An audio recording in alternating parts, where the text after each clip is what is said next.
Selamun aleyküm. Bu yağışlı havada təbii ki mövzu yağışdır. Amma mən ənənəvi məsələyə toxunmaq istəmirəm. Nədən danışmaq istəyirəm? Mənim mərhum atam Ekologiya Nazirliyində işləyəndə o mənə demişdi, bu yaxınlarda ki bu yenə bu yağış söhbəti, bu drenaj, kanalizasiya demişdi o vaxtı Avropa Şurası elə sən demə bizim hökumətə qrant layihəsindən pul vermişdi bu kanalizasiyaları düzəltmək. O vaxt Nazirlər Kabineti o pulun bir çoxunu almışdı ki, müxtəlif bəhanələr altından ki, bu bizə lazımdır.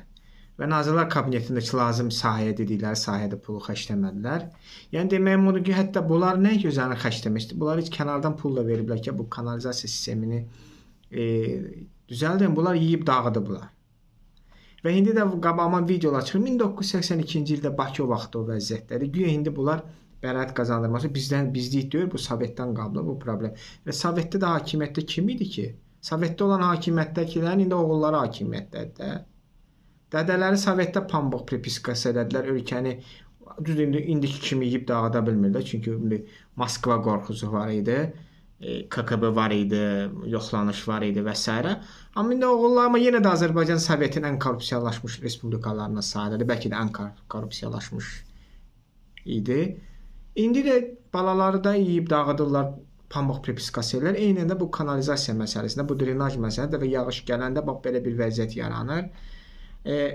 Bu pandemiya dönəmində dostuma demişdik, bax indi dönəmdir də, vaxtı da bu kanalizasiya yavaş-yavaş yolları qazıb kanalizasiya sistemini düzəltməyə. Çünki artıq bir müddət pandemiyada şəhərdə maşın belə yox idi. Çox az maşın var idi, sayda maşın vardı və s. O məqamdan da istifadə eləmədilər. Çünki biz təzədən bir işdir də. Bu nə edirlər? Onsa bina tikirlər. Bax bu son 20 ildə bu qədər bina tikməkdənsə, səkiləri qeyri-qanuni səkiləri zəbt eləməkdənsə, restoranlar və s. və digər adlarla onun birinci bu drenaj sistemini, bu kanalizasiyalar düzəldilər. Tək ki Bakının yox, bütün Azərbaycanın bunu etməyə lazımdır. Amma etməyiblər.